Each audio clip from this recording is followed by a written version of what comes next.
Baldur's Gate 3, a story-rich, turn-based RPG set in the universe of Dungeons & Dragons. With over 300 hours invested into the game, I wanted to take a break from playing and give my honest review. I will do my best to avoid spoilers, but if there is a reveal that can't be avoided, I will give a spoiler warning ahead of time. As always, a good story starts with a strong background. I've always loved D&D, but have never found a consistent group to play the tabletop game with. So the previous title by Larian Studios, Divinity Original Sin 2, was as close as I could get.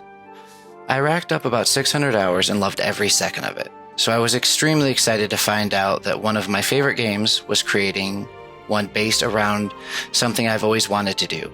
I really enjoyed the opportunity to interact with the world that I had been so interested in for so long. So of course, when Baldur's Gate 3 was released, I had high hopes for replicating the amazing experience of playing Divinity Original Sin 2, and I was not disappointed. I'm going to touch on a few different elements of Baldur's Gate 3 that really stood out for me.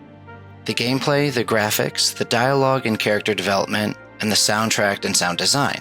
Let's get into it. First, gameplay. It's definitely a solid 9.5 out of 10.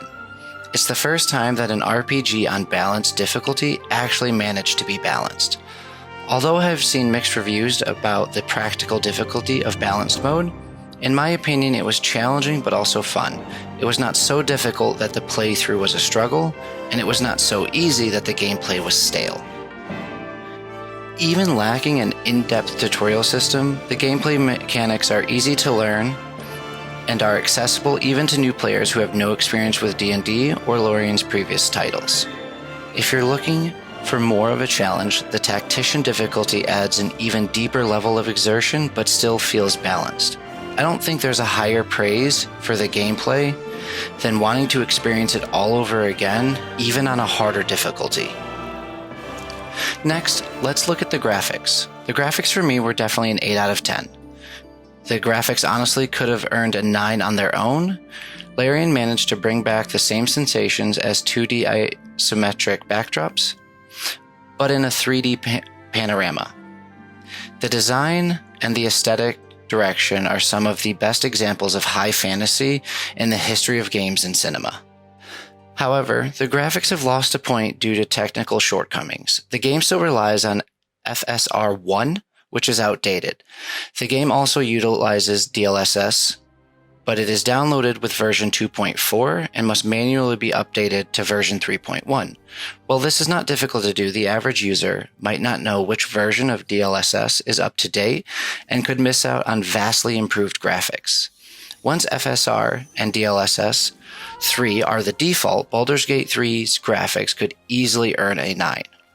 While I won't hold my breath for ray tracing, I'm keeping my fingers crossed that it will be included in the enhanced version in the future.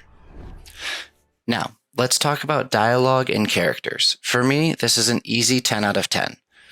It's hard to complain about anything. Some subplot details are a little shaky, but apart from a few gaps, mostly in the third-tier plot elements of Act 3, the sub-quests, they are completely cohesive.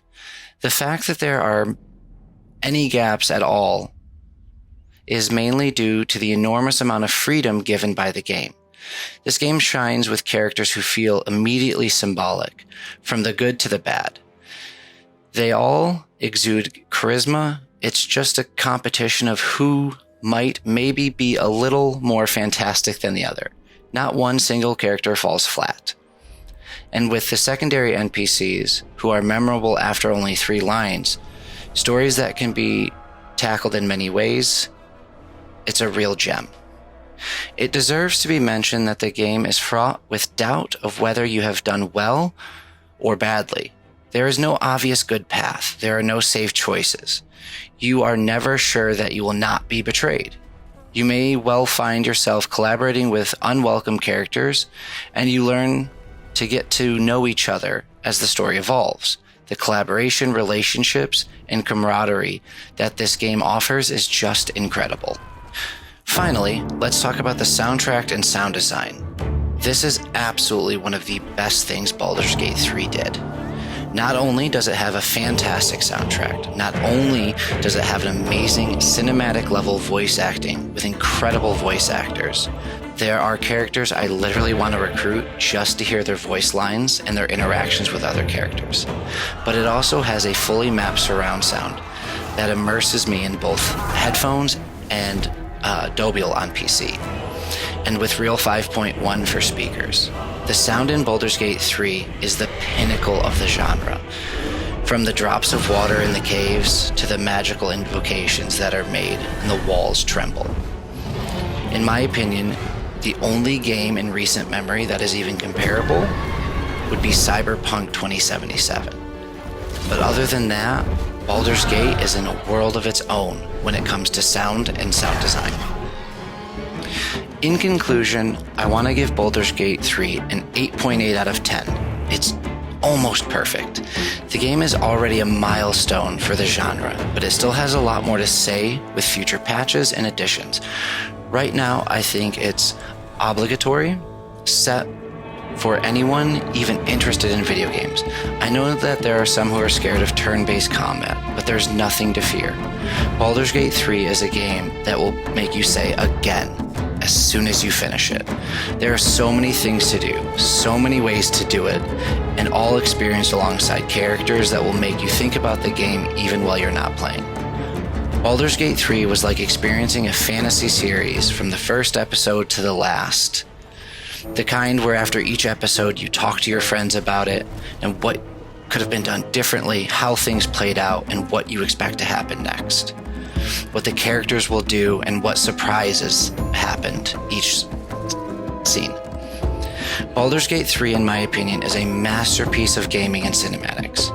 But tell me your thoughts. What did you like, dislike, and what crazy things have you gotten into? Don't forget to like and subscribe for more Baldur's Gate 3 content. In the next video, I'm going to go over some of my favorite builds. Thank you so much for watching.